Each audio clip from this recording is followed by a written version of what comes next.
സ്വപ്ന ജോലിക്കായി ഡൗൺലോഡ് ചെയ്യൂ CC learning app. Hi, welcome to competitive cracker. ഞാൻ ദിജേഷ് ദിനേശൻ. മക്കളെ, അപ്പോൾ നമ്മുടെ 2027 ആകുമ്പോഴേക്കും പുതിയ LDC പരീക്ഷ വരാൻ കാത്തിരിക്കുകയാണ് നമ്മളെല്ലാവരും. 2027 കൂടിയിട്ട് എക്സാം ഉണ്ടാവുമെന്നാണ് ഇപ്പോൾ നമ്മളെല്ലാവരും ഏകദേശം ധാരണ അല്ലെ. ഇപ്പം അതിൽ ചെറിയ നീക്കുപോക്കുകളൊക്കെ ഉണ്ടാവാം. എങ്കിലും നമുക്ക് വരാൻ പോകുന്ന വർഷങ്ങളിൽ 2026 അവസാനത്തോടു കൂടി നോട്ടിഫിക്കേഷനും 2027 എക്സാം ഉണ്ടാവും എന്ന രീതിയിലാണ് ഇപ്പം എല്ലാവരും പഠിച്ചു തുടങ്ങിയിരിക്കുന്നത്. നിങ്ങളെല്ലാവരും കുറച്ച് ആൾക്കാരൊക്കെ പഠിച്ചു തുടങ്ങിയിട്ടുണ്ടാവും, പഠിക്കാത്തവരുണ്ടാകും, നോട്ടിഫിക്കേഷൻ വന്നിട്ട് പഠിച്ചു തുടങ്ങാമെന്ന് വിചാരിക്കുന്ന കുറച്ച് ആൾക്കാരൊക്കെ ഉണ്ടാവും. പക്ഷെ നമുക്ക് കുറച്ച് കാര്യങ്ങൾ പറയുകയാണെങ്കിൽ വരാൻ പോകുന്ന പരീക്ഷ കുറച്ചുകൂടി ആളുകൾ എഴുതാൻ സാധ്യതയുണ്ട് അല്ലെ. എന്താണ് അത് പറയാൻ കാരണം? നമ്മൾ പ്രായപരിധിയൊക്കെ PSCയുടെ പ്രായപരിധിയൊക്കെ കൂട്ടിയ സ്ഥിതിക്ക് കഴിഞ്ഞ തവണ ഏജ് ഓവർ ആയിട്ട് ഇരിക്കുന്ന നന്നായിട്ട് പഠിച്ചിരുന്ന ആൾക്കാരൊക്കെ ഇനി എന്ത് ചെയ്യാൻ തുടങ്ങും? ഈ വരാൻ പോകുന്ന പരീക്ഷയ്ക്ക് അപ്ലൈ ചെയ്യും. അപ്പോൾ ഒരു പക്ഷേ പരീക്ഷയുടെ അപ്ലിക്കൻസ് കൂടാം, അതുപോലെ തന്നെ കോമ്പറ്റീഷൻ കൂടാം, അതൊക്കെ സംഭവിക്കാം. പക്ഷെ ഇത് എന്നാലും ഏതൊക്കെ സംഭവിച്ചാലും ഒരു കാര്യം കറക്റ്റാണ്, അല്ലെങ്കിൽ സത്യമാണ്. റിയാലിറ്റി എന്താന്ന് വെച്ച് കഴിഞ്ഞാൽ കൃത്യമായിട്ട് പഠിക്കുന്നവർക്ക്, കൃത്യമായിട്ട് ഫോളോ അപ്പ് ചെയ്യുന്നവർക്ക് ഇതിൽ റിസൾട്ട് ഉണ്ടാവും എന്നുള്ളതാണ് ഇതിൽ പറയാനുള്ളത്. ആൾ എത്ര കൂടിയാലും എത്ര കോമ്പറ്റീഷൻ ഉണ്ടായാലും നന്നായിട്ട് പഠിക്കുന്നവരാണെങ്കിൽ, നന്നായിട്ട് ഇതിന്റെ നമ്മളൊരു നാടൻ ഭാഷയിൽ പറയില്ലേ, ഇതിന്റെ പിന്നാലെ പിടിക്കുന്നവരാണെങ്കിൽ തീർച്ചയായിട്ടും നമുക്ക് റിസൾട്ട് ഉണ്ടാക്കാൻ സാധിക്കും. അപ്പൊ 2027 എന്ന് പറയുന്ന ഒരു വർഷത്തിലാണ് പരീക്ഷ നടക്കുക എന്ന് വെച്ചിട്ട് നമ്മൾ വളരെ ലാഘവത്തോട് കൂടിയിട്ട് ഇരുന്നാൽ ഒരു പക്ഷേ വരാൻ പോകുന്ന LDC നമുക്ക് നഷ്ടമാകും. നഷ്ടമാവാതിരിക്കാൻ നമുക്ക് എന്ത് വേണം? എത്രയും പെട്ടെന്ന് തന്നെ പഠിച്ചു തുടങ്ങണം. എത്രയും പെട്ടെന്ന് ഈ സെക്കൻഡ് മുതൽ പഠിച്ചു തുടങ്ങാനാണെങ്കിൽ ഈ സെക്കൻഡ് മുതൽ നമുക്ക് പഠിച്ചു തുടങ്ങണം. ഓക്കെ, അപ്പൊ കോമ്പറ്റീറ്റീവ് ക്രാക്കറിന്റെ നമ്മുടെ ഒരു പുതിയ ബാച്ച് LDCയുടെ 2027 LDCക്ക് ഏർലി ബേർഡ് എന്ന് പറഞ്ഞിട്ടുള്ള ഒരു പുതിയ ബാച്ച് ആരംഭിച്ചിട്ടുണ്ട്. ബാച്ച് ജസ്റ്റ് ആരംഭിച്ചിട്ടേ ഉള്ളൂ. അപ്പൊ ഈ ബാച്ചിൽ ജോയിൻ ചെയ്യാൻ താല്പര്യമുള്ള ആൾക്കാർ ഈ പറയുന്ന നമ്പറിൽ കോൺടാക്ട് ചെയ്യുക. CCയുടെ നമ്പറിൽ കോൺടാക്ട് ചെയ്യുക. 8590202323 എന്ന് പറയുന്ന നമ്പറിൽ കോൺടാക്ട് ചെയ്യുക. നമ്മുടെ ബാച്ച് എന്ന് പറയുന്നത് കൃത്യമായിട്ടുള്ള ടൈം ടേബിൾ പ്രകാരം സിലബസ് അനുസരിച്ച് കൃത്യമായിട്ടുള്ള മോക്ക് ടെസ്റ്റ്, അതുപോലെ തന്നെ മോഡൽ എക്സാം എല്ലാം കൃത്യമായിട്ട് ചെയ്ത രീതിയിലാണ് അറേഞ്ച് ചെയ്തിരിക്കുന്നത്. സോ നിങ്ങൾ ഇതിൽ എത്രയും പെട്ടെന്ന് തന്നെ ജോയിൻ ചെയ്ത് കഴിഞ്ഞാൽ വരാൻ പോകുന്ന 2027 LDC എത്തുന്ന സമയമാകുമ്പോഴേക്കും നമുക്ക് വളരെ കോൺഫിഡൻസ് ആയിട്ട് അല്ലെ, നമ്മൾ അത്രയും ആത്മവിശ്വാസത്തോട് കൂടിയിട്ട് നമുക്ക് എന്ത് ചെയ്യാൻ പറ്റും? ഈ പരീക്ഷനെ ക്രാക്ക് ചെയ്യാൻ പറ്റും. ഓക്കെ, അപ്പൊ ഇന്ന് ഞാൻ വന്നിരിക്കുന്നത് 2027 LDC എന്ന് പറഞ്ഞാൽ നമുക്ക് സിലബസ് അറിയാം, വൈഡ് സിലബസ് ആണ്, എവിടെ നിന്ന് വേണമെങ്കിൽ ചോദിക്കാം. പക്ഷെ സ്ഥിരമായിട്ട് ചോദിക്കുന്ന ഒരു ഏരിയകൾ ഉണ്ട് അല്ലെ. സ്ഥിരമായിട്ട് ചോദിക്കുന്ന ഹിസ്റ്ററി ആണെങ്കിലും ജിയോഗ്രഫി ആണെങ്കിലും ഇംഗ്ലീഷ്, മാത്സ്, മലയാളം ഏതോ ആയിക്കോട്ടെ, അതിന് കൃത്യമായിട്ട് ചോദിക്കുന്ന, സ്ഥിരമായിട്ട് ചോദിക്കുന്ന, വരാൻ സാധ്യതയുണ്ടെന്ന് ഏകദേശം 90% ഉറപ്പുള്ള ചില ഭാഗങ്ങളുണ്ട്. അങ്ങനെ ഈ ഹിസ്റ്ററിയിൽ നിന്ന് 2 ചോദ്യങ്ങളായിട്ടാണ് ഞാൻ ഇന്ന് വന്നിരിക്കുന്നത്. അതിന്റെ കുറച്ച് കാര്യങ്ങളും അനുബന്ധ വിവരങ്ങളും അതുപോലെ തന്നെ അതുമായി കണക്ട് ചെയ്തിട്ട് എന്തൊക്കെ പഠിക്കണം എന്ന രീതിയിൽ ചെറിയൊരു കുറച്ച് ചോദ്യങ്ങൾ പരിചയപ്പെടുത്തുക എന്നുള്ള ഒരു ഭാഗമായിട്ട് നമ്മൾ ഇന്ന് 2 ക്വസ്റ്റ്യൻ ആയിട്ടാണ് വന്നിരിക്കുന്നത്. അപ്പോൾ നോക്കാം നമുക്ക്. ആദ്യത്തെ ചോദ്യം വളരെ സിമ്പിൾ ആയിട്ടുള്ള ഒരു ചോദ്യമാണ്. റഷ്യൻ വിപ്ലവം നടന്ന വർഷം ഏതാണ് എന്നാണ് ചോദ്യം. റഷ്യൻ വിപ്ലവം നടന്ന വർഷം ഏത് എന്നാണ് ചോദ്യം. റഷ്യൻ വിപ്ലവം നടന്ന വർഷം ഏത്? അപ്പൊ റഷ്യൻ വിപ്ലവം നടന്നു എന്ന് പറയുമ്പോൾ നമുക്ക് നമ്മുടെ SCRT പാഠപുസ്തകങ്ങളിൽ അല്ലെങ്കിൽ നമ്മുടെ ഹിസ്റ്ററി എന്ന് പറയുന്ന ഭാഗത്തുനിന്ന് ഏറ്റവും അധികം ഈ അടുത്ത കാലത്തായിട്ട് പരീക്ഷകളിൽ ചോദിച്ചു കണ്ടിരിക്കുന്ന ഭാഗമാണ് അല്ലെ, ലോകത്തെ നടുക്കിയ വിപ്ലവങ്ങൾ എന്നൊക്കെ പറഞ്ഞിട്ട് അമേരിക്കൻ വിപ്ലവം, ഫ്രഞ്ച് വിപ്ലവം, റഷ്യൻ വിപ്ലവം, ഇംഗ്ലണ്ടിലെ മഹത്തായ വിപ്ലവം, അതുമായി ബന്ധപ്പെട്ട മറ്റു കാര്യങ്ങൾ, ചൈനീസ് വിപ്ലവം. അപ്പൊ ആ ഭാഗത്തുനിന്ന് സ്ഥിരമായിട്ട് ഒന്നുകിൽ പ്രസ്താവന ചോദ്യങ്ങൾ അല്ലെങ്കിൽ മാച്ച് ദ ഫോളോയിങ് പോലെയുള്ള ചോദ്യങ്ങൾ സ്ഥിരമായിട്ട് കാണാറുണ്ട്. അപ്പൊ നമ്മൾ നിർബന്ധമായിട്ടും പഠിച്ചിരിക്കേണ്ട ഒരു ഭാഗം എന്ന് പറയുന്നത് ഹിസ്റ്ററിയിൽ ഏതാണ്? ഈ ലോകത്തെ നടുക്കിയ വിപ്ലവങ്ങൾ, ലോകത്തിലെ വിപ്ലവങ്ങൾ എന്ന് പറയുന്ന ഭാഗം തന്നെയാണ്. ഓക്കെ, അപ്പൊ ഇതില് റഷ്യൻ വിപ്ലവം നടന്ന വർഷം ഏത് എന്ന് പറയുന്ന ആദ്യത്തെ ചോദ്യത്തിന്റെ ഉത്തരം എന്താണ്? 1916 ഉണ്ട്, 1918 ഉണ്ട്, 1919 ഉണ്ട്, 1917 ഉണ്ട്. ഏതായിരിക്കും റഷ്യൻ വിപ്ലവം നടന്ന വർഷം? റഷ്യൻ വിപ്ലവം നടന്ന വർഷം ഏതാണ്? 1917 ആണ്. ഓക്കെ, ഇനി നമ്മൾ LDC എന്ന് പറയുന്ന ഒരു പരീക്ഷയ്ക്ക് തയ്യാറെടുക്കുന്നവരാണെങ്കിൽ നമ്മുടെ മത്സരബുദ്ധി എന്തായിരിക്കണം? ഒരു ഇയർ കണ്ടു കഴിഞ്ഞാൽ നമുക്ക് അതിനെ പറ്റി എന്തെങ്കിലുമൊക്കെ പറയാൻ കിട്ടിയിരിക്കണം. അത് ചോദ്യവുമായി ബന്ധപ്പെട്ടതായിക്കോട്ടെ അല്ലാത്തതായിക്കോട്ടെ, ഒരു ചരിത്രം പഠിക്കാം. നമ്മളിപ്പോ ഹിസ്റ്ററി ആണല്ലോ പറയുന്നത്.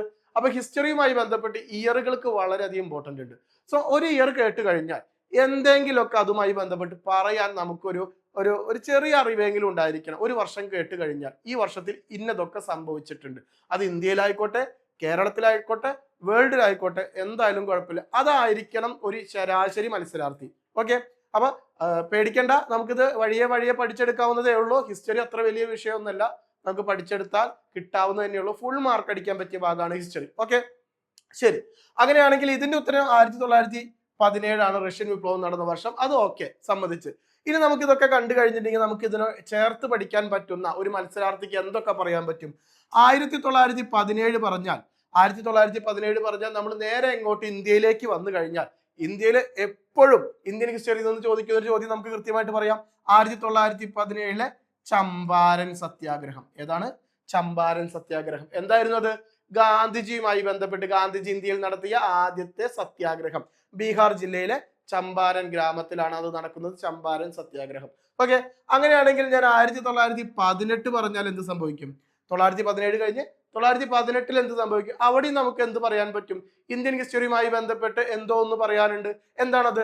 അഹമ്മദാബാദ് തുണിമിൽ സമരം. അതും ഗാന്ധിജിയുടെ അഹമ്മദാബാദ് തുണിമിൽ സമരം. അത് ഗാന്ധിജി നടത്തിയ ആദ്യത്തെ നിരാഹാര സത്യാഗ്രഹമായിരുന്നു. ഇതാണെങ്കിൽ ആദ്യത്തെ സത്യാഗ്രഹവും ഇതാണെങ്കിൽ ആദ്യത്തെ നിരാഹാര സത്യാഗ്രഹവുമായിരുന്നു. അതേ വർഷം തന്നെ എന്തും കൂടി നടന്നിട്ടുണ്ട്? ഗേദ സത്യാഗ്രഹം നടന്നിട്ടുണ്ട്. നോക്കൂ മക്കളെ, നമ്മൾ എവിടെന്നാ തുടങ്ങിയത്? ഒരു റഷ്യൻ വിപ്ലവത്തിന്റെ വർഷത്തിൽ നിന്നാണ് ഇങ്ങോട്ട് ഇങ്ങനെ ഇങ്ങനെ നമ്മൾ എന്താ പറയാ, വൈറസ് ആയിട്ട് പടരുക എന്ന് പറയില്ലേ, അതുപോലെ പടരുന്നത്. ഓക്കെ, അതും നമ്മൾ കേട്ടു. രണ്ടും ഗാന്ധിജിയുമായി ബന്ധപ്പെട്ടതാണ്. അങ്ങനെയാണെങ്കിൽ 1919 എന്ന് പറഞ്ഞൊരു വർഷമുണ്ട്. അത് ഇന്ത്യൻ ഹിസ്റ്ററിയുടെ ചരിത്രത്തിൽ വളരെയധികം ഇമ്പോർട്ടന്റ് ആണ്. എന്തായിരുന്നു അതിന്റെ പ്രത്യേകത? അത് റൗലക്റ്റ് ആക്ട് പാസ്സായതാണ്. റൗലക്റ്റ് ആക്ട് അല്ലെ? റൗലക്റ്റ് ആക്ട്, സർ സിഡ്നി റൗലക്റ്റ് എന്ന് പറയുന്ന ബ്രിട്ടീഷുകാരൻ നടപ്പിൽ വരുത്തിയ നിയമം, അല്ലെങ്കിൽ അദ്ദേഹം ഇൻട്രൊഡ്യൂസ് ചെയ്ത നിയമമായിരുന്നു ഇത് റൗലക്റ്റ് ആക്ട് എന്ന് പറയുന്നത്. വിചാരണ കൂടാതെ ഇന്ത്യക്കാരെ തടവിൽ വെക്കാം, ഇതായിരുന്നു നിയമം. ഗാന്ധിജി അതിനെ എന്ത് വിളിച്ചിട്ടുണ്ട്? കരി നിയമം എന്ന് വിളിച്ചിട്ടുണ്ട്. ഗാന്ധിജി അതിനെ കരി നിയമം എന്ന് വിശേഷിപ്പിച്ചിട്ടുണ്ട്. ഇതൊന്നുമല്ല പറയാൻ പോകുന്നത്. 1919 ഏപ്രിൽ 6 വീണ്ടും ഗാന്ധിജി ഒരു ഓൾ ഇന്ത്യ തലത്തില് ഒരു ഹർത്താൽ ആഹ്വാനം ചെയ്തു. എന്തിനെതിരെ? റൗലക്റ്റ് ആക്ടിനെതിരെ. ഓക്കെ, അപ്പൊ എന്തുണ്ടായി? ഗാന്ധിജിയുടെ മൂന്നാമത്തെ സമരവുമായി, അല്ലെങ്കിൽ മൂന്നാമത്തെ വർഷം 17, 18, 19. അങ്ങനെ റൗലക്റ്റ് ആക്ടിനെതിരെയുള്ള ഒരു സമരം ഗാന്ധിജി നടത്തിയപ്പോഴാണ് ഗാന്ധിജി രാഷ്ട്രീയത്തിലേക്കുള്ള പ്രവേശനം തുടങ്ങിയത് എന്നാണ് പറയുന്നത്. അല്ലെങ്കിൽ ചോദ്യം ചോദിക്കാറുള്ളത്, ഗാന്ധിജി തന്റെ രാഷ്ട്രീയ പ്രവേശനം നടത്തിയ സമരം ഏത് എന്ന് ചോദിച്ചു കഴിഞ്ഞാൽ എന്ത് പറയണം? റൗലക്റ്റ് ആക്ട് പറയണം. ഈ റൗലക്റ്റ് ആക്ടിനെ തുടർന്നിട്ട് പിന്നെ എന്ത് സംഭവിച്ചിട്ടുണ്ട്? ജാലിയൻ വാലാബാഗ് സംഭവിച്ചിട്ടുണ്ട്. അത് വലിയൊരു ടോപ്പിക്കാണ്, നമ്മൾ അങ്ങോട്ട് പോകുന്നില്ല. ഒരു വർഷം കിട്ടിക്കഴിഞ്ഞാൽ ഇത്രയെങ്കിലും പറയാൻ അറിഞ്ഞിരിക്കണം. ഓക്കെ അല്ലേ? ഇനി നേരെ നമ്മൾ 1916 വരുന്നു.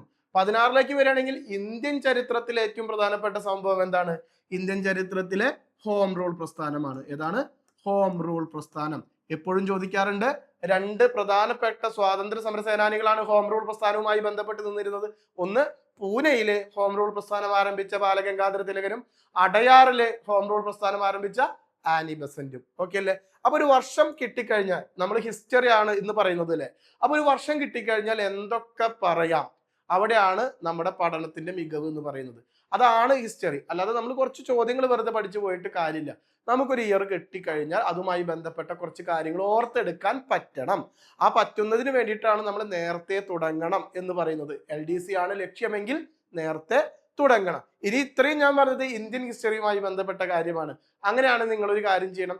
ഈ വർഷങ്ങളിലെല്ലാം നിങ്ങൾക്ക് അറിയുന്ന രീതിയിൽ കേരള ചരിത്രവുമായി ബന്ധപ്പെട്ട ചില കാര്യങ്ങൾ ഒന്ന് കമന്റ് ചെയ്യണം. റെഡിയല്ലേ? അപ്പൊ ഇതുവരെ മനസ്സിലായല്ലോ. അപ്പൊ നമ്മൾ വീണ്ടും ചോദ്യത്തിലേക്ക് വരികയാണ്. റഷ്യൻ വിപ്ലവവുമായി ബന്ധപ്പെട്ട കാര്യങ്ങളാണ് അല്ലെ. അപ്പൊ വേൾഡ് ആണ് നമ്മൾ പറയുന്നത്. അതുമായി ബന്ധപ്പെട്ട് വരാൻ സാധ്യതയുള്ള കുറച്ച് ചോദ്യങ്ങൾ നമുക്ക് പറയാം. ഇത്രയും കാര്യങ്ങൾ റഷ്യൻ വിപ്ലവവുമായി ബന്ധപ്പെട്ടതായിരുന്നു ചോദ്യം. നമ്മൾ ചെയ്തത് എന്താ? ഉത്തരം കണ്ടെത്തി മാറ്റിവെച്ചു. പകരം ഒപ്പമുള്ള വർഷങ്ങൾ വളരെ ഇമ്പോർട്ടന്റ് ആയിട്ടുള്ള വർഷങ്ങളായതുകൊണ്ട്, ഇന്ത്യൻ ഹിസ്റ്ററിയുമായി ബന്ധപ്പെട്ട വർഷങ്ങളായതുകൊണ്ട് അതൊന്ന് ജസ്റ്റ് പറഞ്ഞു എന്ന് മാത്രം. ചോദ്യവുമായി ബന്ധപ്പെട്ട അനുബന്ധ വിവരങ്ങൾ ഇതാണ്. അപ്പൊ വേൾഡുമായി ബന്ധപ്പെട്ട് ഇത്രയും വർഷങ്ങൾ ഒന്ന് പഠിച്ചിരിക്കണം. ഇതില് റഷ്യൻ വിപ്ലവം നമ്മുടെ ചോദ്യമായിരുന്നു. റഷ്യൻ വിപ്ലവം നടന്ന വർഷം 1917. ഓക്കെ അല്ലെ? ഇനി എന്ത് സംഭവിച്ചു? ഒന്നാമതായിട്ട് പഠിക്കേണ്ടത്, ഇമ്പോർട്ടന്റ് ആയിട്ട് പഠിക്കേണ്ട കുറച്ച് വർഷങ്ങളാണ് കേട്ടോ. വേൾഡ് ഹിസ്റ്ററിയുമായി ബന്ധപ്പെട്ട് നമ്മൾ പഠിച്ചിരിക്കേണ്ട ഒരു പ്രധാനപ്പെട്ട ഒരു 10 വർഷങ്ങൾ.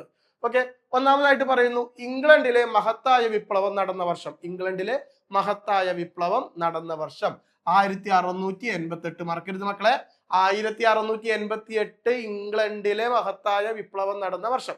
ഓക്കെ. ദെൻ രണ്ടാമതായിട്ട് നമ്മൾ പറയുന്നത് മാഗ്ന കാർട്ട ഒപ്പുവെച്ചത്, ലോകത്തിലെ ആദ്യത്തെ അവകാശ പത്രം എന്നൊക്കെ അറിയപ്പെടുന്നത് അല്ലെ, മാഗ്ന കാർട്ട ഒപ്പുവെച്ച വർഷം ഇമ്പോർട്ടന്റ് ആണ്.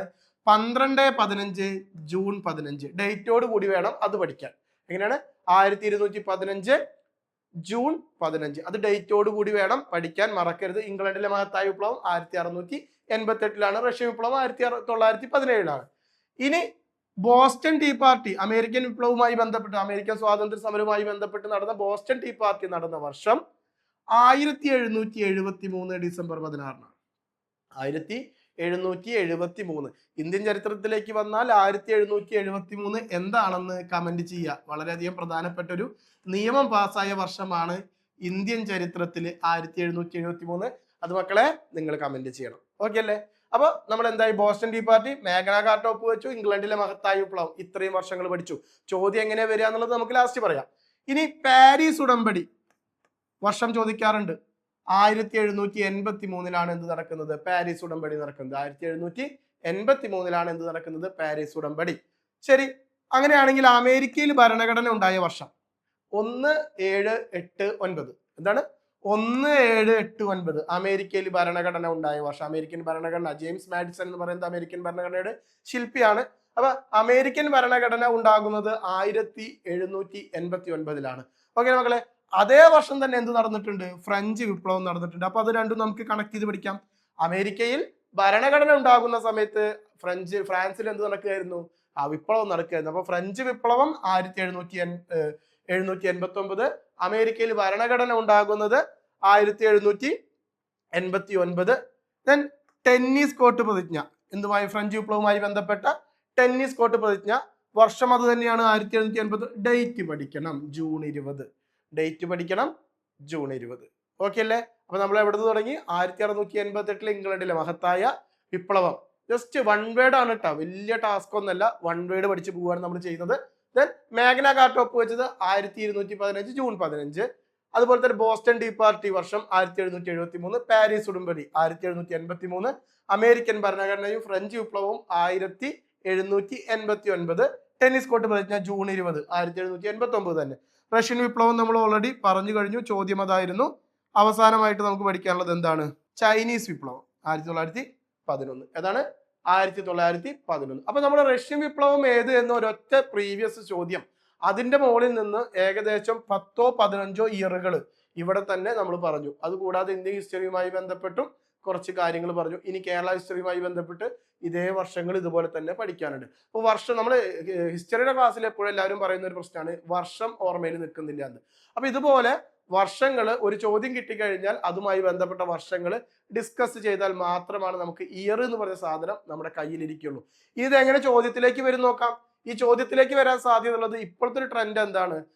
തെറ്റായ ജോഡി കണ്ടെത്തുക. ഇയറുകൾ, സംഭവങ്ങൾ തെറ്റായ ജോഡി കണ്ടെത്തുക. അത് മാച്ച് ദ ഫോളോയിങ്, അല്ലെങ്കിൽ കൂട്ടത്തിൽ പെടാത്തത് എന്ന രീതിയിലൊക്കെ ചോദിക്കുന്നത് കാണാറുണ്ട് അല്ലെ. അപ്പൊ നമുക്ക് കൃത്യമായിട്ടൊരു അറിവുണ്ടെങ്കിൽ മാത്രമാണ് അത് ടെർമിനേറ്റ് ചെയ്ത് പോകാനും സാധ്യതയുള്ളൂ.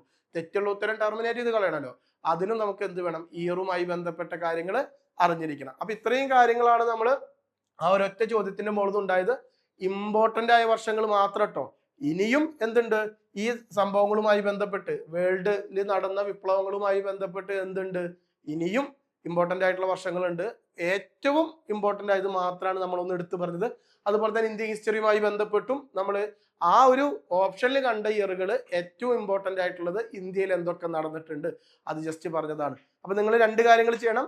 1773 നടന്ന വിപ്ലവം, മീൻസ് 1773 നടന്ന വിപ്ലവമല്ല, 1773 ഇന്ത്യൻ ചരിത്രത്തിലെ നിർണായകമായ സംഭവം ഏത്, അല്ലെങ്കിൽ നിയമം ഏത് എന്നുള്ളത് കമന്റ് ചെയ്യണം. അതുപോലെ തന്നെ നമ്മൾ നേരത്തെ പറഞ്ഞ ആ ഒരു ഇന്ത്യൻ ഹിസ്റ്ററിയുമായി ബന്ധപ്പെട്ട കാര്യങ്ങൾ കുറച്ച് ഇയറുകൾ പറഞ്ഞു. അതേ ഇയറിൽ തന്നെ കേരളത്തിൽ എന്തെങ്കിലും നടന്നിട്ടുണ്ടോ എന്ന് അതും ഒന്ന് എന്ത് ചെയ്യണം? കമന്റ് ചെയ്യണം. അപ്പൊ മക്കളെ, ഇങ്ങനെയാണ് നമുക്കിത് പഠിക്കേണ്ടത്. ഒരു ഇയർ കിട്ടിക്കഴിഞ്ഞാൽ അതുമായി ബന്ധപ്പെട്ട ഇയറുകൾ കണക്ട് ചെയ്ത് ഓർത്തെടുത്ത് പറഞ്ഞ് റിപ്പീറ്റ് ചെയ്ത് എന്ത് ചെയ്യണം? നമുക്ക് മനസ്സിൽ അത് ഉറപ്പിക്കണം. എങ്കിൽ മാത്രമാണ് ഹിസ്റ്ററിയുടെ ഭാഗത്തു നിന്നുള്ള മാർക്ക് നമുക്ക് കൃത്യമായിട്ട് കിട്ടാൻ പറ്റുള്ളൂ. അല്ലെങ്കിൽ എന്താ ഉണ്ടാവുക എന്ന് വെച്ചാൽ നമ്മൾ ഒരുപാട് സമയം എടുത്തിട്ട് ക്വസ്റ്റ്യൻ പേപ്പർ വായിച്ചെടുക്കാൻ ഒരുപാട് സമയം പോകും. അറിയുന്ന ക്വസ്റ്റ്യൻ ആണെങ്കിൽ പെട്ടെന്ന് തീരും. ഓക്കെ അല്ലേ? അങ്ങനെയാണെങ്കിൽ നമ്മൾ അടുത്തൊരു ചോദ്യത്തിലേക്ക് പോവുകയാണ്. 1857 വിപ്ലവവുമായി ബന്ധപ്പെട്ട് 1857 വിപ്ലവം അല്ലെ, 1857 വിപ്ലവം എപ്പോഴും ചോദിക്കുന്നത് 1857. പരീക്ഷ ഏത് എന്നല്ല, LDC ആയിക്കോട്ടെ, LP-UP ആയിക്കോട്ടെ, HSST ആയിക്കോട്ടെ, GK പോർഷൻ വരുന്ന മിക്കവാറും എക്സാമുകളിൽ പലപ്പോഴായിട്ട്, സ്ഥിരമായിട്ടെന്ന് പറയില്ല, പക്ഷെ പലപ്പോഴായിട്ടും കണ്ടുവരുന്ന ക്വസ്റ്റ്യൻ ആണ് ഏത്? 1857 ഒന്നാം സ്വാതന്ത്ര്യ സമരം എന്ന് പറയുന്ന ഭാഗം. ആ ഭാഗമാണെങ്കിൽ നമുക്ക് എപ്പോഴും തെറ്റാനും സാധ്യതയുള്ള ഭാഗമാണ്, പഠിച്ചെത്താത്തൊരു ഭാഗം കൂടിയാണ്. അപ്പൊ ആ ഭാഗം എന്തായാലും നമുക്ക് പഠിച്ചേ പറ്റുള്ളൂ. ഒരു ചോദ്യം അവിടെ നിന്ന് നമ്മൾ പ്രതീക്ഷിക്കുന്നുണ്ട്. ശരി, 1857 വിപ്ലവവുമായി ബന്ധപ്പെട്ട് താഴെ പറയുന്നത് തെറ്റായ പ്രസ്താവന കണ്ടെത്തുക. എന്താ ചോദിക്കുന്നത് നമ്മളോട്? തെറ്റായ പ്രസ്താവന. അതാണ് ഇങ്ങനത്തെ ചോദ്യങ്ങൾ വരുമ്പോൾ, പ്രസ്താവന ചോദ്യങ്ങൾ വരുമ്പോൾ നമ്മൾ ആദ്യം ശ്രദ്ധിക്കേണ്ടത് അതാണ് കേട്ടോ. തെറ്റാണോ ചോദിച്ചിരിക്കുന്നത്, ശരിയാണോ ചോദിച്ചിരിക്കുന്നത്, ഇതാണ് ആദ്യം ശ്രദ്ധിക്കേണ്ടത്. തെറ്റാണെങ്കിൽ ആ തെറ്റിലേക്കാണ് നമ്മൾ മനസ്സ് പോകേണ്ടത്. ചിലപ്പോൾ ശരി ഉത്തരം ആദ്യം കൊടുത്തിട്ടുണ്ടാവും, ഓപ്ഷൻ കറുപ്പിച്ച് തെറ്റിക്കരുത്.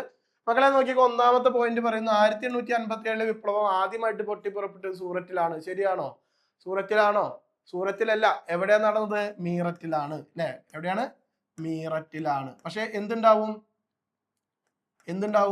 ചോദ്യം ജസ്റ്റ് ഒന്ന് വായിച്ചു നോക്കുന്നവനാണെങ്കിൽ എന്ത് സംഭവിക്കും? സൂററ്റ് എന്നുള്ളത് അറിയാതെ മീററ്റ് എന്ന് വായിക്കും. അതുണ്ടാവരുത്. സൂററ്റിലല്ല, മീററ്റിലാണ്. അപ്പൊ ഒന്നാമത്തെ പോയിന്റ് തെറ്റാണ്. ഒന്നാമത്തെ പോയിന്റ് തെറ്റാണെങ്കിൽ നമുക്ക് ഇതിനെ കളയാം. ഒന്നാമത്തെ പോയിന്റ് തെറ്റാണെങ്കിൽ, തെറ്റേതെന്നല്ലേ ചോദിച്ചിട്ടുണ്ട്, കാരണം ഇതിൽ തെറ്റില്ല. അപ്പൊ 2ഉം 4ഉം ഒന്ന് പോയി. ഇനി ഡൽഹി വിപ്ലവത്തിന്റെ നേതാവ് ബഹദൂർ ഷാ രണ്ടാമനായിരുന്നു. കാൺപൂരി വിപ്ലവത്തിന്റെ നേതാവ് കൻവർ സിംഗ് ആയിരുന്നു. കാൺപൂരിൽ കൻവർ സിംഗ് അല്ല. അപ്പൊ മൂന്നാമത്തെ പോയിന്റ് തെറ്റാണ്. ഓക്കെ, മൂന്നാമത്തെ പോയിന്റ് തെറ്റാണെങ്കിൽ എന്ത് സംഭവിക്കും? മൂന്നാമത്തെ പോയിന്റ് തെറ്റാണെങ്കിൽ ഇത് പോകും. ഔദിലും ലക്നൌവിലും വിപ്ലവം നയിച്ചത് ബീഗം ഹസ്രത്ത് മഹലായിരുന്നു. അത് ശരിയാണ്. നാലാമത്തെ ശരിയാണെങ്കിൽ ഈ ഒരു ഓപ്ഷനും നമുക്ക് കട്ട് ചെയ്ത് കളയാൻ പറ്റും. അപ്പൊ എവിടെയാണ് ഉത്തരം വരുന്നത്? 1ഉം 3ഉം തെറ്റ്. ഏതാണ്? 1ഉം 3ഉം തെറ്റ്. 1 എന്തായാലും തെറ്റാണ്. 3 എന്താണ്? 3 കാൺപൂരി വിപ്ലവത്തിന് നേതാവ് ആരല്ല? കൻവർ സിംഗ് അല്ല. നമുക്ക് ബാക്കി കാര്യങ്ങൾ നോക്കാനുണ്ട്. അപ്പൊ ഇവിടെ ഇനി നോക്കേണ്ടത് എന്താന്ന് വെച്ചാൽ 1857 വിപ്ലവം നിങ്ങൾ നിർബന്ധമായിട്ട് വരാൻ പോകുന്ന മത്സര പരീക്ഷയിൽ, പ്രത്യേകിച്ച് LD പരീക്ഷയ്ക്കാണെങ്കിൽ അത് സിലബസിൽ പറഞ്ഞിരിക്കുന്ന ടോപ്പിക്കാണ്. അപ്പൊ അതുകൊണ്ട് തന്നെ 1857 വിപ്ലവം എന്ന് പറയുന്ന ഭാഗം ഹിസ്റ്ററിയിൽ നിന്ന് നിങ്ങൾ നിർബന്ധമായിട്ടും പഠിച്ചിരിക്കണം. ഓക്കെ അല്ലേ? പറയുന്ന ഭാഗങ്ങൾ എന്താണ്, എന്നാണ് അത് നടന്നത്, അതുമായി ബന്ധപ്പെട്ട ചില സിനിമകൾ, അതുമായി ബന്ധപ്പെട്ട ചില പുസ്തകങ്ങൾ, അതുമായി ബന്ധപ്പെട്ട ചില കമന്റുകൾ ചില ആൾക്കാർ പറഞ്ഞത്, ഇത്രയും കാര്യങ്ങൾ നിർബന്ധമായിട്ടും പഠിച്ചിരിക്കണം. കൂടാതെ പഠിക്കേണ്ട ഭാഗമാണ് ആരൊക്കെ എവിടെയാണ് ഈ യുദ്ധത്തിന് നേതൃത്വം കൊടുത്തത് എന്നുള്ളതാണ് പിന്നെ പഠിക്കാനുള്ളത്. ആരൊക്കെ എവിടെയാണ് നേതൃത്വം കൊടുത്തതെന്നാണ് പിന്നെ പഠിക്കാനുള്ളത്. ശരി, ഝാൻസിയിലെ ആരായിരുന്നു? ഝാൻസി റാണി. അവരുടെ പേരായിരുന്നു റാണി ലക്ഷ്മിബായി. എപ്പോഴും ചോദിക്കാറുള്ള ഒരു ഭാഗമാണ് ഝാൻസിയിൽ. ഗ്വാളിയാറിലും ആര് തന്നെയായിരുന്നു? ഝാൻസി റാണി തന്നെയായിരുന്നു. താന്തിയ തോപ്പി ഒപ്പം ഉണ്ടായിരുന്നു. ശ്രദ്ധിക്കേണ്ടതാണ്. നാനാ സാഹിബിന്റെ കൂടെയാണ് നമ്മൾ എപ്പോഴും താന്തി തോപ്പിയുടെ പേര് പറയാറുള്ളത്. പക്ഷെ എന്തല്ല, ഗ്വാളിയാറിലെ ഝാൻസി റാണിയുടെ കൂടെ ആരും കൂടി ഉണ്ട്? റാണി ലക്ഷ്മിബായിയുടെ കൂടെ ആരും ഉണ്ടായിരുന്നു? താന്തിയ തോപ്പി ഉണ്ടായിരുന്നു. ഓക്കെ, ബീഹാറിലെ ആയിരുന്നു ആര്? കൻവർ സിംഗ്. ബീഹാറിലായിരുന്നു ആര്? കൻവർ സിംഗ്. നമ്മൾ കാൺപൂരിലാണ് കൻവർ സിംഗ് എന്നാണ് സ്റ്റേറ്റ്മെന്റ് ഉണ്ടായിരുന്നത്. തെറ്റാണ്. ബീഹാർ അല്ലെങ്കിൽ ചോദിക്കാറുള്ളത് ആരാ എന്നാണ്. ബീഹാറിൽ അല്ലെങ്കിൽ ആരാ, അവിടെ ആരായിരുന്നു? കൻവർ സിംഗ്. ഓക്കെ, അതുവരെ ഓക്കെയാണ്. ജഗദീഷ് പൂര് കൻവർ സിംഗ് ആയിരുന്നു. അപ്പൊ കൻവർ സിംഗ് 2 സ്ഥലത്ത് ഉണ്ട്. ബീഹാറാണ് ഏറ്റവും കൂടുതൽ. ആരെയാണ് ഏറ്റവും കൂടുതൽ ചോദിച്ചിരിക്കുന്നത്? ദെൻ കൻവർ സിംഗ് ജഗദീഷ് പൂരില്. കൻവർ സിംഗ് ജഗദീഷ് പൂരില്. ഡൽഹിയിലെ ആരാണ്? ഡൽഹി ചോദിക്കാറുള്ളതാണ്, ഇമ്പോർട്ടന്റ് ആണ്. ഡൽഹിയിലെ ജനറൽ ബക്ത് ഖാനും ബഹദൂർ ഷാ രണ്ടാമനും. ജനറൽ ബക്ത് ഖാനും ബഹദൂർ ഷാ രണ്ടാമനും. അസമില് ദിവാൻ മണിറാം. അത് വല്ലപ്പോഴായിട്ട് ചോദിച്ചിട്ടുള്ളതാണ്, ചോദിക്കാറില്ല. മീററ്റിലെ കഥം സിംഗ് എന്ന് പറഞ്ഞ വ്യക്തിയായിരുന്നു. പിന്നെ ഏറ്റവും കൂടുതൽ ചോദിച്ചിരിക്കുന്നത് ഏതാണ്? കാൺപൂരില് ആരാന്നാണ്. ആരാണ് കാൺപൂരിൽ? നാനാ സാഹിബും താന്തിയ തോപ്പി അല്ലെ. താന്തിയ തോപ്പി ആരായിരുന്നു? താന്തിയ തോപ്പി ഗറില്ല യുദ്ധം മുറ അല്ലെ, ഒളിപ്പോരിന്റെ ആളായിരുന്നു താന്തിയ തോപ്പി. ഓക്കെ, ലക്നൗ ഇമ്പോർട്ടന്റ് ആണ്. ആരായതുകൊണ്ട്? ഈ ബീഗം ഹസ്രത്ത് മഹൽ. ഔദിലെ രാജ്ഞിയായിരുന്നു ആര്? ബീഗം ഹസ്രത്ത് മഹൽ. അപ്പൊ ലക്നൗ, ആഗ്ര, ഫൈസാബാദ് 3 എണ്ണം. ലക്നൗ, ആഗ്ര, ഫൈസാബാദ് ആരാണ്? ബീഗം ഹസ്രത്ത് മഹലാണ്. ബറേലി, റോഹിൽഖണ്ഡ് 2 സ്ഥലത്ത് മൗലവി അഹമ്മദുള്ള. ഹരിയാനയില് റാവു തുലറാം. ഇത് വല്ലാതെ ചോദിച്ച് കണ്ടിട്ടില്ല, ഞാൻ എടുത്ത് എഴുതി കൊണ്ടുവന്നു എന്നേ ഉള്ളൂ. ടെൻഷൻ അടിക്കേണ്ട, എല്ലാം പഠിക്കേണ്ടതില്ല. പഠിക്കാനുള്ളത് ഝാൻസി റാണി എവിടെയാന്ന് പഠിക്കണം, കൻവർ സിംഗ് എവിടെയാന്ന് പഠിക്കണം, താന്തിയ തോപ്പി, അതുപോലെ തന്നെ നാനാ സാഹിബ്, ദെൻ ബീഗം ഹസ്രത്ത് മഹൽ, ബഹദൂർ ഷാ രണ്ടാമൻ. ഇത്ര ആൾക്കാരെയാണ് റിപ്പീറ്റ് ചെയ്ത് വന്നിരിക്കുന്നത്. ബാക്കിയുള്ളത് വരില്ല എന്നല്ല ഞാൻ പറഞ്ഞത്, അത്രയാണ് എന്ത് റിപ്പീറ്റ് ചെയ്ത് വന്നിരിക്കുന്നത്. സോ അതൊന്ന് കൃത്യമായിട്ട് പഠിക്കണം. ഈ ചോദ്യവും നമ്മൾ കണ്ടിരിക്കുന്നത് രണ്ട് തരത്തിലാണ്. ഒന്നുകിൽ ഈ പറഞ്ഞ പോലെ പ്രസ്താവനയായിട്ട് ചോദിക്കും അല്ലെ, ശരി ഏത് തെറ്റേത് എന്നുള്ള രീതിയിൽ, അല്ലെങ്കിൽ ഈ ഭാഗത്ത് നിന്ന് ഏറ്റവും കൂടുതൽ കണ്ടിരിക്കുന്നത് സ്ഥലം, യുദ്ധം നയിച്ചവര് എന്ന രീതിയിൽ മാച്ച് ദ ഫോളോയിങ് തെറ്റായ ജോഡി കണ്ടെത്തുക എന്ന രീതിയിലാണ് ചോദിച്ചിരിക്കുന്നത്. നിർബന്ധമായിട്ടും നിങ്ങൾ ഹിസ്റ്ററിയിൽ നിന്ന് മാർക്ക് സ്കോർ ചെയ്യാൻ ആഗ്രഹിക്കുന്നവരാണെങ്കിൽ നിർബന്ധമായിട്ടും പഠിച്ചിരിക്കേണ്ട ഒരു ഭാഗം തന്നെയാണ് ഏത് 1857 വിപ്ലവം എന്ന് പറയുന്നത്. 1857 വിപ്ലവവുമായി ബന്ധപ്പെട്ട് മംഗൾ പാണ്ഡെയെ പഠിക്കണം. മംഗൾ പാണ്ഡെയെ തൂക്കിലേറ്റിയത് എന്നാന്ന് പഠിക്കണം. അതുപോലെ തന്നെ അതുമായി ബന്ധപ്പെട്ട ദത്താവകാശ നിരോധന നിയമം കൊണ്ടുവന്നത് ആരാന്ന് പഠിക്കണം. അത് നിർത്തലാക്കിയത് ആരാന്ന് പഠിക്കണം. ഈ 1857 വിപ്ലവത്തിന് ശേഷം ഇന്ത്യക്ക് എന്ത് സംഭവിച്ചു എന്നുള്ളത് ഒരു വഴിത്തിരിവാണ്. 858 രാജ്ഞിയുടെ വിളംബരം ഉണ്ടാകുന്നു. രാജ്ഞി ഇന്ത്യയുടെ ഭരണം ഏറ്റെടുക്കുന്നു. വൈസ്രോയി എന്ന് പറഞ്ഞ പദവി വരുന്നു. അപ്പൊ ആദ്യത്തെ വൈസ്രോയി ആരാണ് എന്ന രീതിയിൽ ഇതിങ്ങനെ ആ ഭാഗത്തുനിന്ന് ചോദിക്കാറുണ്ട്. ഒരുപാട് പറഞ്ഞു, കൺഫ്യൂഷൻ ആവണ്ട. പക്ഷെ ഈ ഒരു ഭാഗം നമ്മൾ പറയുന്നത് എന്താണ്, ഈ രീതിയിൽ നമുക്ക് കണക്ട് ചെയ്ത് പഠിച്ചു പോയാൽ മാത്രമാണ് വരാൻ പോകുന്ന പരീക്ഷ എന്ന് പറഞ്ഞ വലിയൊരു കടമ്പ നമുക്ക് കടക്കാൻ പറ്റുള്ളൂ. ഓക്കെ അല്ലേ? അപ്പൊ ഈ രണ്ട് ഭാഗത്തുനിന്ന് വേൾഡ് ഹിസ്റ്ററി ആണെങ്കിലും ഇന്ത്യൻ സ്വാതന്ത്ര്യ സമരമാണെങ്കിലും കൃത്യമായിട്ട് പഠിച്ചിരിക്കണം. ഇനി നമുക്ക് വേറൊരു ചോദ്യം നോക്കാനുണ്ട്. സ്ഥിരമായിട്ട് ചോദ്യം വരുന്ന വേറൊരു ഭാഗം. സോ അത് രണ്ടു മുമ്പ് ഞാൻ നിങ്ങളെ ഒരു പ്രാവശ്യം കൂടി ഓർമ്മിപ്പിക്കുകയാണ്. നമ്മുടെ ഏർലി ബേർഡ് എന്ന് പറഞ്ഞിട്ടുള്ള ബാച്ച് ആരംഭിച്ചിട്ടുണ്ട്. ഇതുപോലെ എല്ലാ ടോപ്പിക്കിൽ നിന്നും എല്ലാ സബ്ജക്റ്റിൽ നിന്നും ഏത് ഭാഗമാണോ നിങ്ങൾക്ക് റിസ്ക് ഉള്ളത് ആ ഭാഗം കൃത്യമായിട്ട് നിങ്ങളെ പഠിപ്പിക്കുന്നതായിരിക്കും. അവിടെ നിന്നുള്ള കൃത്യമായിട്ടുള്ള ചോദ്യങ്ങൾ, ക്വസ്റ്റ്യൻ പേപ്പറുകൾ തന്ന് മോക്ക് ടെസ്റ്റുകൾ നടത്തിയിട്ട് ആ ഭാഗം നിങ്ങളെ ക്ലിയർ ആക്കി തരുന്നതായിരിക്കും. അപ്പോൾ ബാച്ചിൽ ജോയിൻ ചെയ്യാൻ താല്പര്യമുള്ള ആളെ കൃത്യമായിട്ട് നമ്മുടെ നമ്പറുമായിട്ട് കോൺടാക്ട് ചെയ്യുക. ഓക്കെ, ശരി. അങ്ങനെയാണെങ്കിൽ അടുത്തൊരു ക്വസ്റ്റ്യനിലേക്ക് പോവാണ്. അടുത്തൊരു ക്വസ്റ്റ്യൻ, സൈനിക സഹായ വ്യവസ്ഥ നടപ്പിലാക്കിയത് ആരാണ്? സൈനിക സഹായ വ്യവസ്ഥ നടപ്പിലാക്കിയത് ആരാണ്? സൈനിക സഹായ വ്യവസ്ഥ അത് ഇന്ത്യൻ ഹിസ്റ്ററിയുമായി ബന്ധപ്പെട്ടൊരു ഭാഗം തന്നെയാണ്. സൈനിക സഹായ വ്യവസ്ഥ അപ്പൊ ബ്രിട്ടീഷ് വൈസ്രോയിമാരും ഗവർണർ ജനറൽമാരും ഒരുപാട് ടാക്സിന്റെ കാര്യത്തെ ഇംപ്ലിമെന്റ് ആണെങ്കിലും അല്ലെങ്കിൽ അതുപോലെ ഒരുപാട് കാര്യങ്ങൾ ഇവിടെ നടപ്പാക്കിയാണ്. സൈനിക സഹായ വ്യവസ്ഥ, ദത്താവകാശ നിരോധനം, അത് ഇത് എന്നൊക്കെ പറഞ്ഞിട്ട് ഒരുപാട് നടത്തിയിട്ട്. അപ്പൊ എപ്പോഴും തെറ്റാറുള്ളത് ഇതൊക്കെ നടത്തിയത് ആര് ചോദിക്കുമ്പോൾ നമുക്ക് അങ്ങോട്ടും ഇങ്ങോട്ടും മാറും. ഒരു ഗവർണർ ജനറൽ ആണോ വൈസ്രോയി ആണോ എന്നുള്ളതൊക്കെ മാറും. അപ്പൊ എന്താണ് നമ്മൾ 1858 മുതലാണ് ആരുണ്ടാകുന്നത്? വൈസ്രോയി ഉണ്ടാകുന്നത്. അതിനു മുമ്പുള്ള ആൾക്കാരൊക്കെ നമ്മൾ എന്താ വിളിക്കുക? ഗവർണർ ജനറൽ എന്നാണ് വിളിക്കുക. ഗവർണർ ജനറൽ എന്ന് പറയുന്നത് ആരായിരുന്നു? ഈസ്റ്റ് ഇന്ത്യ കമ്പനിയുടെ ഉദ്യോഗസ്ഥരാണ് ഗവർണർ ജനറൽ എന്ന് പറയുന്നത്. രാജ്ഞി നേരിട്ട് ഭരണം ഏറ്റെടുക്കുമ്പോഴാണ് ഗവൺമെന്റ് ഓഫ് ഇന്ത്യ ആക്ട് 1858 മുതലാണ് വൈസ്രോയി എന്ന് പറഞ്ഞുള്ള പദവി വരുന്നത്. സോ വൈസ്രോയിമാരാണെയും ഗവർണർ ജനറൽമാരെയും തിരിച്ചറിയേണ്ടത് അത്യാവശ്യമാണ്. കൂടുതൽ ചോദിക്കാരാണ്? വൈസ്രോയിമാരാണ്. ഇവിടെ ചോദ്യം, സൈനിക സഹായ വ്യവസ്ഥ നടപ്പിലാക്കിയത് ആരാണ്? സൈനിക സഹായ വ്യവസ്ഥ നടപ്പിലാക്കിയത് ആരാണ്? Richard Wellesley. ആരാണ്? വെല്ലസ്ലി പ്രഭു. വെല്ലസ്ലി പ്രഭു. സൈനിക സഹായ വ്യവസ്ഥ ചോദിക്കാറുള്ളതാണ്. ദത്താവകാശ നിരോധന നിയമം ചോദിക്കാറുള്ളതാണ്. സിവിൽ സർവീസിന്റെ പിതാവ് ആരെന്ന് ചോദിക്കാറുണ്ട്. ഇതൊക്കെ എങ്ങനെയും തരാം, തെറ്റായ ജോഡിയും വരാം, മാച്ച് ദ ഫോളോയിങ് വരാം. അപ്പൊ നമുക്കതുമായി ബന്ധപ്പെട്ട കുറച്ച് കാര്യങ്ങൾ കൂടി പറയല്ലേ. ദത്താവകാശ നിരോധന നിയമം കൊണ്ടുവന്നത് ആരാണ്? ഡൽഹൌസി ആണ് അല്ലെ? കൊണ്ടുവന്നത് ഡൽഹൌസി, പിൻവലിച്ചത് കാരിങ്. നിർബന്ധമായിട്ട് പഠിച്ചിരിക്കണം. ഓക്കെ, ദത്താവകാശ നിരോധന നിയമം കൊണ്ടുവന്നത് ഡൽഹൌസി, പിൻവലിച്ചത് കാരിങ്. സിവിൽ സർവീസിന്റെ പിതാവ്, ഒരുപാട് തവണ ചോദിച്ചിട്ടുള്ള ചോദ്യം, സിവിൽ സർവീസിന്റെ പിതാവ് എല്ലാവർക്കും അറിയാവുന്ന ചോദ്യമാണ്. പക്ഷെ പുതിയ ആൾക്കാരുണ്ടാവുമല്ലോ, പഠിക്കാത്ത ആൾക്കാരുണ്ടാവുമല്ലോ, അവര് പഠിച്ചോളുക. സിവിൽ സർവീസിന്റെ പിതാവ്, ഇന്ത്യൻ സിവിൽ സർവീസിന്റെ പിതാവ് എന്നറിയപ്പെടുന്നത് ആരാണ്? കോൺവാലിസ് പ്രഭു. ആരാണ്? കോൺവാലിസ് പ്രഭു. ചോദ്യമായിരുന്നു ഇത്. സൈനിക സഹായ വ്യവസ്ഥ കൊണ്ടുവന്നത് ആരാണ്? Richard Wellesley. ആരാണ്? Richard Wellesley. ഇനി സതി നിർത്തലാക്കിയത്, രാജാറാം മോഹൻ റോയുടെ നിർബന്ധപ്രകാരം സതി നിർത്തലാക്കിയത് ആരാണ്? William Bentinck. ഇന്ത്യയിൽ പാശ്ചാത്യ വിദ്യാഭ്യാസം പ്രചരിപ്പിച്ച ഗവർണർ ജനറൽ ആണ് ആര്? William Bentinck. അതുപോലെ സതി നിർത്തലാക്കിയ വ്യക്തി.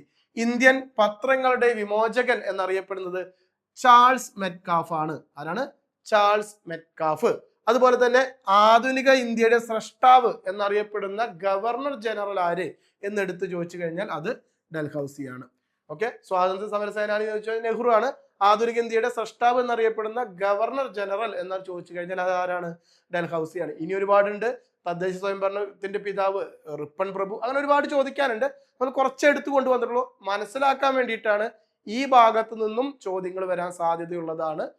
വൈസ്രോയിമാരും ഗവർണർ ജനറൽമാരും അവർ നടപ്പിലാക്കിയ മറ്റു കാര്യങ്ങളും. ഓക്കെ അല്ലേ? ശരി, ലാസ്റ്റ് ആയിട്ട് ഒരു ഭാഗം കൂടി നമുക്ക് പറയാനുണ്ട്. ഒരു ചോദ്യം കൂടി വരാൻ സാധ്യതയുള്ള ഏരിയയും കൂടി പറഞ്ഞിട്ട് നമ്മൾ നിർത്തുന്നതായിരിക്കും. ഓക്കെ, എന്താണ്? കേരളത്തിൽ ഏത് ചരിത്ര സംഭവമാണ് 2024 100ാം വാർഷികം ആചരിച്ചത്? 2024 100ാം വാർഷികം, 2024 100ാം വാർഷികം ആരംഭിച്ചത് ആചരിച്ചത് ഏതായിരിക്കും? ക്ഷേത്രപ്രവേശന വിളംബരം ഉണ്ട്, ഗുരുവായൂർ സത്യാഗ്രഹം ഉണ്ട്, കയ്യൂർ സമരം ഉണ്ട്, വൈക്കം സത്യാഗ്രഹം ഉണ്ട്. ഏതായിരിക്കും? ഏതാണ്? ഏതാണ്? വൈക്കം സത്യാഗ്രഹം 1924 മുതൽ 1925 വരെ നടന്നതായിരുന്നു. ഇത് 603 ദിവസങ്ങളിലായിട്ട് വൈക്കം സത്യാഗ്രഹം. വൈക്കം സത്യാഗ്രഹം ഇന്ത്യയിൽ തന്നെ അയിത്തത്തിനെതിരെ നടന്ന ആദ്യത്തെ സംഘടിത പ്രക്ഷോഭം ആയതുകൊണ്ട് തന്നെ അതിന് പ്രാധാന്യമുണ്ട്. ഈ അടുത്ത കാലത്ത് അല്ലെ, ഇപ്പൊ 2026 കഴിഞ്ഞ വർഷം അതിന്റെ 100ാം വാർഷികത്തിന്റെ പരിപാടികളൊക്കെ ഉണ്ടായിരുന്നു. സോ അതുകൊണ്ട് ആ ഒരു ഭാഗത്തുനിന്ന് അതിന്റെ ഡേറ്റ്, അതുമായി ബന്ധപ്പെട്ട ഭരണാധികാരികള്, അതുമായി ബന്ധപ്പെട്ട നേതാക്കന്മാര്, സമരത്തിന്റെ രീതി പോലെയുള്ള കാര്യങ്ങളൊക്കെ കൃത്യമായിട്ട് പഠിച്ചിരിക്കണം. ഇതേപോലെ തന്നെ എല്ലാ ക്വസ്റ്റ്യൻ പേപ്പറിലും കാണുന്ന ഒരു ഭാഗമാണ് ക്ഷേത്രപ്രവേശന വിളംബരം. 1936 നവംബർ 12-നാണ് എന്ത് നടക്കുന്നത്? ക്ഷേത്രപ്രവേശന വിളംബരം നടക്കുന്നത്. ശ്രീ ചിത്തിര തിരുനാൾ രാമവർമ്മ അല്ലെ, ബാലരാമവർമ്മ, അദ്ദേഹത്തിന്റെ ആ ഒരു കാലഘട്ടത്തിലാണ് ക്ഷേത്രപ്രവേശന വിളംബരം നടക്കുന്നത്. ഗുരുവായൂർ സത്യാഗ്രഹം 1931. പലപ്പോഴായിട്ട് ചോദിക്കുന്ന ചോദ്യം ഗുരുവായൂർ സത്യാഗ്രഹത്തിന്റെ വോളണ്ടിയർ ക്യാപ്റ്റൻ ആര്? AKG എന്നാണ്. അതൊരു പഴയ രീതിയാണ്, പക്ഷെ പുതിയ രീതിയിലേക്ക് അതും കടന്നിട്ട് കുറെ ചോദ്യങ്ങൾ ചോദിച്ചു കണ്ടിട്ടുണ്ട്. അപ്പൊ ആ ഒരു സമരങ്ങളുടെ ഭാഗം പഠിക്കണം. ദെൻ കയ്യൂർ സമരം 1941 നടന്ന കയ്യൂർ സമരം, 1941 നടന്ന കയ്യൂർ സമരം. ഇതുമായി ബന്ധപ്പെട്ട് എന്തൊക്കെയുണ്ട്? ഉത്തരവാദിത്ത പ്രക്ഷോഭ ഭരണം, നിവർത്തന പ്രക്ഷോഭം, ആറ്റിങ്ങൽ കലാപം, അഞ്ചുതെങ്ങ് കലാപം അല്ലെ, തളി ക്ഷേത്ര പ്രക്ഷോഭം, അങ്ങനെ വൈദ്യുതി പ്രക്ഷോഭം, യാചനയാത്ര, പട്ടിണി ജാഥ എന്നൊക്കെ പറഞ്ഞിട്ട് ആ ഒരു ഏരിയയും ഇതുപോലെ തന്നെ ഇയർ പ്രശ്നം ഉണ്ടാക്കുന്ന ഭാഗമാണ്. അപ്പൊ ഇയറുകളാണ് നമുക്ക് പലപ്പോഴും പ്രശ്നം വരുന്നതെങ്കിൽ എന്ത് വേണം? ഇതുപോലെ കൃത്യമായി കണക്ട് ചെയ്ത് വളരെ കുറച്ച് കാര്യങ്ങളെ ഞാൻ കൊണ്ടുവന്നിട്ടുള്ളത്. ഇത് ഇങ്ങനെ അവസാനിക്കുന്ന ഒരു ഭാഗമേ അല്ല എന്ന് എനിക്കും അറിയാം. അപ്പൊ അതുകൊണ്ട് തന്നെ കൃത്യമായിട്ട് ഒരു പഠന രീതി നമ്മുടെ കയ്യിലുണ്ടെങ്കിൽ മക്കളെ ഒന്നും നോക്കാനില്ല, വരാൻ പോകുന്ന LDC നമ്മൾ തൂക്കിയിരിക്കും. ഉറപ്പല്ലേ? അപ്പോൾ വീണ്ടും പറയാണ്, നമ്മുടെ CCയുടെ ബാച്ചുമായി ബന്ധപ്പെട്ടിട്ട് നിങ്ങൾ എന്ത് ചെയ്യാം? CCയുടെ ബാച്ചുമായി ബന്ധപ്പെട്ടുള്ള എൻക്വയറി നടത്തുക. നിങ്ങൾക്ക് ക്ലാസ്സുമായി ബന്ധപ്പെട്ട കാര്യങ്ങൾ കൃത്യമായിട്ട് നമ്മൾ ഇവിടുന്ന് പറഞ്ഞു തരുന്നതായിരിക്കും. എത്രയും പെട്ടെന്ന് ജോയിൻ ചെയ്യുക, പഠിച്ചു തുടങ്ങുക. കൂടാതെ നമ്മുടെ CCയുടെ ഒരു ലേണിംഗ് ആപ്പ് നിങ്ങൾക്ക് വേണ്ടിയിട്ട് ഇപ്പോൾ അവൈലബിൾ ആണ്. ആപ്പ് സ്റ്റോറിലും ഉണ്ട്, പ്ലേ സ്റ്റോറിലും നിങ്ങൾക്ക് അവൈലബിൾ ആണ്.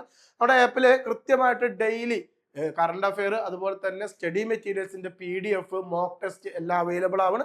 അപ്പോൾ പഠിക്കാൻ അല്ലെ, യാത്രയൊക്കെ ചെയ്ത് പഠിക്കുന്നവരുണ്ട്, അതുപോലെ തന്നെ വർക്ക് ചെയ്ത് പഠിക്കുന്നവരുണ്ട്. അങ്ങനത്തെ ആൾക്കാരൊക്കെ ഉണ്ടെങ്കിൽ നമ്മുടെ ലേണിംഗ് ആപ്പ് ഡൗൺലോഡ് ചെയ്യുക. അതുപോലെ തന്നെ നമ്മുടെ ചാനൽ ഇതുവരെ സബ്സ്ക്രൈബ് ചെയ്യാത്തവരുണ്ടെങ്കിൽ സബ്സ്ക്രൈബ് ചെയ്യുക, ലൈക്ക് ചെയ്യുക. ചോദിച്ച ചോദ്യങ്ങൾക്കൊക്കെ കൃത്യമായിട്ട് കമന്റ് ചെയ്യുക. വരാൻ പോകുന്ന LDC നമ്മൾ പിടിച്ചിരിക്കും. ഓക്കെ, അടുത്ത വീഡിയോയിൽ കാണാം. ബൈ.